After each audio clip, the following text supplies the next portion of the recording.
Sedulur, konten ini saya ambilkan dari Jawa Pos Radar Semarang ya.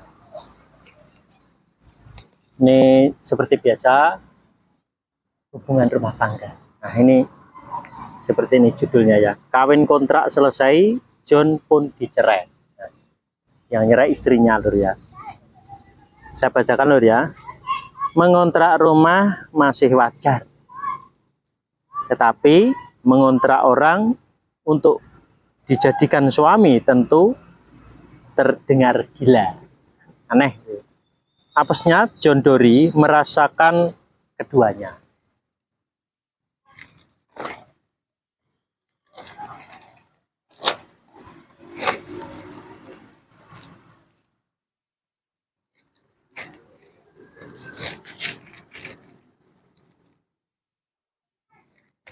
Rumah masih ngontrak.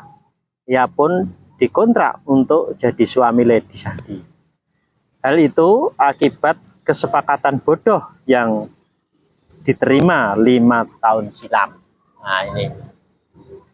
Saat bertemu dengan Lady kali pertama di tempat kerja, berawal dari rekan kerja. John sangat mengagumi Lady, hingga menyatakan perasaan kepada wanita yang saat itu berusia 25 tahun. Dia pintar, cantik, cekatan, semua orang banyak yang menyukainya. Tapi satu minusnya, dia cuek ke orang, ungkap John. Jadi sama orang lain itu cuek bebek. Lady yang terkenal dingin dan cuek kepada orang lain itu hampir tidak pernah digosipkan dekat dengan siapapun. Hingga John merasa tertantang untuk menjedor alias menembaknya.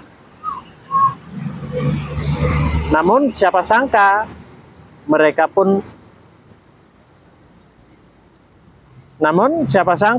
ia justru langsung diterima. Mereka pun berpacaran selama 2 tahun. Nah, tak pikir aku bakal dicampakin, tapi ternyata dia langsung nerima waktu saya tembak, ujarnya. Diterima. Merasa hubungan pacarannya sedikit membosankan, John berpikir untuk menikahi Lady pada 2016 silam. Tak disangka Lady justru menolak lamaran John dan malah memutuskannya. Yo kaget, nggak ada salah apa-apa, hubungan juga baik-baik aja selama ini. Tapi diajak ke jenjang yang serius, dia nggak mau, kata John heran.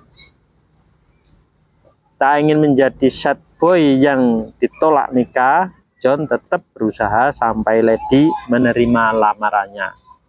Namun kala itu Lady sempat mengghostingnya. Ia benar-benar menghilang dari John. Lady bahkan tracing dari tempat kerjanya. Wedan tenan. Cintaku bertepuk sebelah tangan di ojahnya.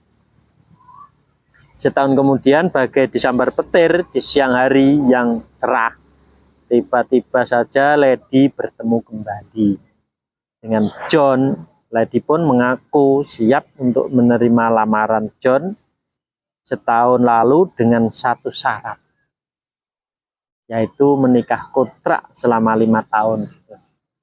Ini loh, malah mintain nikahi kontrak 5 tahun.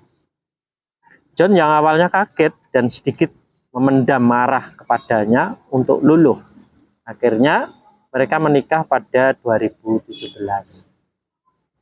Aku wis kadung tresno karo Lady, rapopo ngontrak sapa ngerti so diperpanjang, pikirnya. Nah ini, jadi kontrak kalau bisa diperpanjang. Sebetulnya mudah cara memperpanjang, jadi ini nggak sulit ya. Dengan modal hitam di atas putih tentang kawin kontrak itu, Lady pun meminta John tidak membeli rumah secara cash, melainkan mengontrak saja.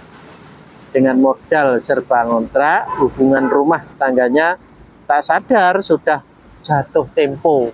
Nah, waktunya sudah hampir habis. Lady pun mengatakan ingin cerai darinya. Wis tak turuti tapi tetep wae njaluk cerai. Aku ki jane lagi dipelet apa ya, di heran ya si John. Apesnya selama ini John baru tahu kalau dia dinikahi hanya untuk dijadikan bukti kepada orang tua Lady agar mendapat warisan perusahaan ayahnya saja. Belum habis urusan bayar kontrakan, tapi sudah ditinggal pasangan. Duh Gusti. Nah, ini gerutunya. Jadi ini hubungan keluarga dengan kawin kontrak. Ternyata kontrak itu hanya untuk sebuah persyaratan agar mendapatkan warisan perusahaan dari orang ayahnya. Lalu setelah kontraknya habis, nah otomatis suaminya John ini dicerai. Lah, sebetulnya gini loh ya, andai kata biar tidak dicerai, ya kan? Ini Mas John gampang sekali ya, cuma minta ridho kedua orang tuanya. Nanti istrinya akan sumeleh, jadi tidak jadi kontrak 5 tahun, tapi akan diperpanjang seterusnya. Tapi Mas John dengan syarat harusnya minta ridho sumeleh kepada kedua orang tuanya. Lah nanti Mbak Lady selanjutnya akan sumeleh. Nah ini, jadi ini kasihan ini. Jadi Mas John akhirnya ya merana lagi. Nah karena sudah terlanjur dicerai sama istrinya, ya sudah, nanti cari aja ya yang lain. Jadi tidak usah dibuat sulit, dibuat gampang. Nah andai kata mengerti sebelum cerai, otomatis nih sebetulnya mudah sekali cara penanganannya. Jadi hanya minta ridho kedua orang tuanya. Nah itu aja. Jadi gampang ya, teorinya tidak sulit.